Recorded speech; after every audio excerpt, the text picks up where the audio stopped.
Halo Sobat, apa kabar? Ketemu lagi di channel Naga. Di sini saya akan melanjutkan film Dohua full spoiler. Tanpa lama-lama lagi kita tonton sampai habis. Xiao Yan tanpa sadar tersenyum saat melihat sosok tua yang turun dari lubang. Dia berbicara dengan suara yang jelas. Mengapa Penatua punya waktu untuk datang ke sini hari ini? Sosok tua itu tetap tertahan perlahan ketika dia mendengar suara Xiao Yan. Dia melirik ke arah Xiao Yan yang memiliki tubuh bagian atas telanjang dan membentak. Kamu sudah lama berada di bawah. Saya pikir Anda telah menemui masalah yang merepotkan. Ziyan dan orang-orang itu berulang kali bertanya kepada saya apakah mereka boleh datang ke sini. Bagaimana saya bisa menyetujui permintaan mereka mengingat bahayanya tempat ini. Oleh karena itu, saya hanya bisa turun sendiri. Xiao Yan tertawa saat mendengar ini. Dia menarik cincin seputih salju yang menyembunyikan Tian Huo Zunze di balik lengan bajunya tanpa menarik perhatian. Lebih baik merahasiakan masalah Tian Huo Zunze. Akan lebih merugikan daripada menguntungkan jika orang lain mengetahuinya. Meskipun Xiao Yan mempercayai tetua pertama Su Qian, bagaimanapun juga ini adalah sesuatu yang berhubungan dengan seorang ahli yang pernah menjadi elit Dou Zun. Oleh karena itu, yang terbaik adalah jika lebih sedikit orang yang mengetahuinya. Penatua pertama Su Qian tentu saja tidak memperhatikan tindakan kecil Xiao Yan. Kakinya menginjak udara kosong dan berhenti di depan gua. Matanya menyapu Xiao Yan dan dia tanpa sadar mengeluarkan seruan ketika dia merasakan perubahan dalam aura Xiao Yan. Dia bertanya, "Kamu telah menerobos." Xiao Yan tersenyum dan mengangguk. Dia berkata, "Saya secara kebetulan telah menerobos sebelum Penatua pertama turun." "Ceka, anak kecil, kecepatan latihan ini benar-benar terlalu mirip monster. Saat itu, ketika saya masih di kelas Dou Haung, kemajuan tercepat saya memakan waktu sekitar 1 tahun atau lebih. Tapi dibandingkan dengan Anda, ini agak memalukan." Su Qian menggelengkan kepalanya tanpa daya. Kecepatan latihan orang ini benar-benar merupakan pukulan bagi orang lain. Xiao Yan mengusap kepalanya dan tersenyum. Dia tidak memberitahu Penatua pertama Su Qian tentang orang-orang kadal api di bawah magma atau tentang masalah manik-manik api. Yang terbaik adalah jika tidak ada orang lain yang memasuki tempat ini setelah dia pergi. Bagaimanapun, ada rahasia yang tersimpan selamanya di hati Xiao Yan di dasar magma. Saat rahasianya terungkap, kemungkinan besar seluruh benua Dou Qi akan gemetar karenanya. Sesuatu yang ditinggalkan oleh Dou Di sudah cukup membuat mata semua orang menjadi merah karena iri dan bertingkah gila. Xiao Yan secara acak mengambil jubah dan menaruhnya di tubuhnya. Setelah itu, dia membalik tangannya dan Flame Gathering Pot muncul di tangannya. Dia tersenyum diam-diam kepada Su Qian dan berkata, "Tetua pertama, lihat dan lihat apa ini." Kenapa? Apakah kamu sudah menyimpan api hati di dalamnya?" Su Qian tersenyum saat melihat ini.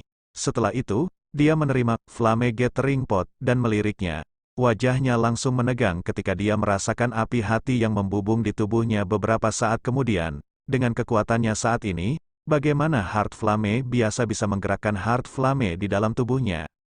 Ini, kekakuan di wajah Su Qian berlanjut sejenak. Setelah itu, Su Qian tampaknya telah mengingat sesuatu dan keterkejutan yang dipenuhi rasa tidak percaya langsung muncul di matanya. Dia merasa bosan saat melihat Xiao Yan lagi. Beberapa saat kemudian, dia tiba-tiba mengerutkan kening dan bertanya dengan suara yang dalam, "Sudahkah kamu menempatkan api hati jatuh ke dalamnya?" Xiao Yan tersenyum dan mengangguk saat mendengar ini. Dia berkata, "Ini memang api hati jatuh yang asli." "Kamu, kenapa kamu tidak menggunakan otakmu? Aku sudah mengatakan bahwa ketidakhadiran api hati jatuh dari Akademi dalam bisa menyelamatkan kita dari masalah.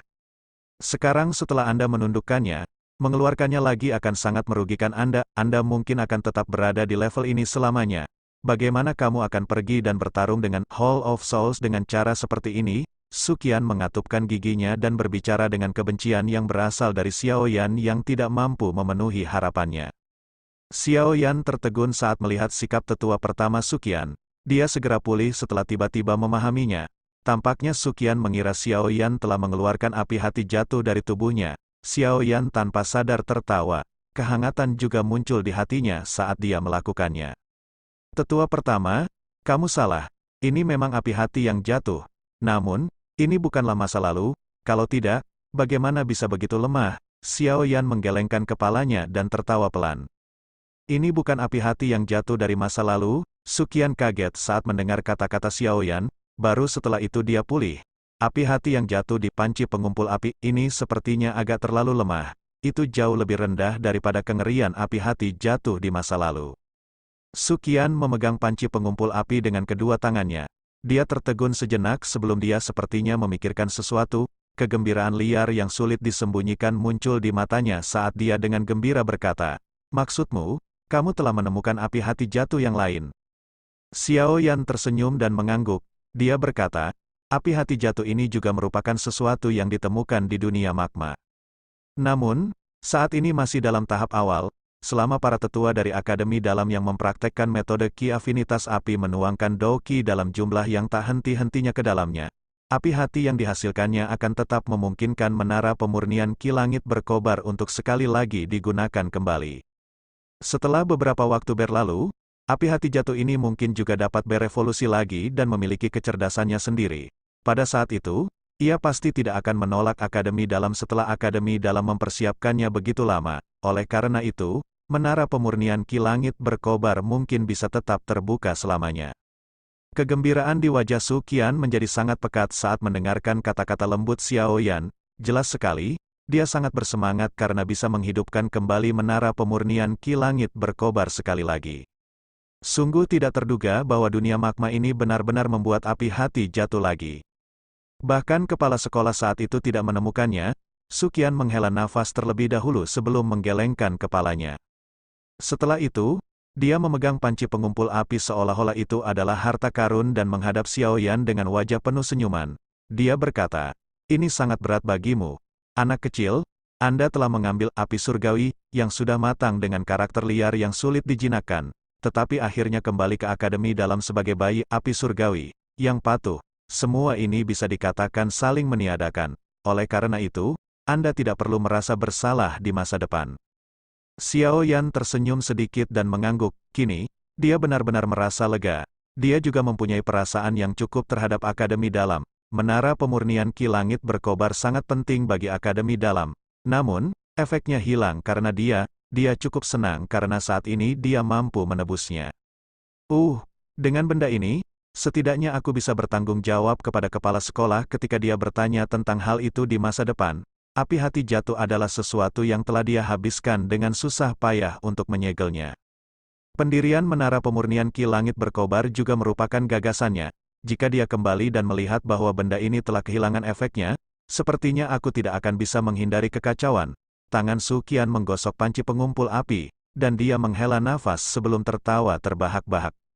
Xiao Yan merasa sedikit malu saat dia melihat Su Qian yang tampak seolah-olah dia telah meringankan beban yang besar. Di masa lalu, penatua pertama selalu mengatakan bahwa semuanya baik-baik saja. Namun, hatinya sebenarnya telah memikirkan hal ini sedemikian rupa. Namun, masuk akal jika dipikir-pikir, menara pemurnian Qi langit berkobar sangat penting. Jika itu hilang begitu saja, bahkan hati Xiao Yan pun pasti akan merasakan kekecewaan. Tangan Xiao Yan meraih bagian belakang gua. Sosok hitam membawa peluit pelan yang terdengar jelas. Akhirnya, ia berubah menjadi penguasa berat yang jatuh ke tangan Xiao Yan. Dia membalik dengan tangannya dan penggaris yang berat itu dimasukkan di belakangnya. Sudut mulutnya segera terangkat menjadi senyuman dingin saat dia berkata dengan nada tegas, "Sekarang." Bau Xiao Yan sedikit bergetar saat kata-katanya terdengar. Sepasang sayap tulang indah seperti batu giok perlahan terentang. Setelah itu, tulang sayap dikepakkan, raungan guntur samar bergema di dunia magma yang tenang ini saat sosok Xiao Yan berubah menjadi kabur yang melesat ke lubang masuk. Su Qian tanpa sadar membelai janggutnya sambil melihat punggung Xiao Yan yang dipenuhi aura pembunuh. Dia bergumam, "Han Feng yang menyedihkan." Awalnya, dia bisa dianggap sebagai otoritas besar di wilayah sudut hitam. Pada akhirnya, sayangnya dia bertemu Xiao Yan, sepertinya mata Yao Zunze menjadi semakin tajam. Su Qian juga tersenyum lebar setelah mengatakan ini. Setelah itu, langkah kakinya menginjak udara kosong saat tubuhnya mengikuti di belakang Xiao Yan dengan cara yang seperti kilat. Kali ini, pertarungan antara keduanya, yang memiliki guru yang sama, kemungkinan besar akan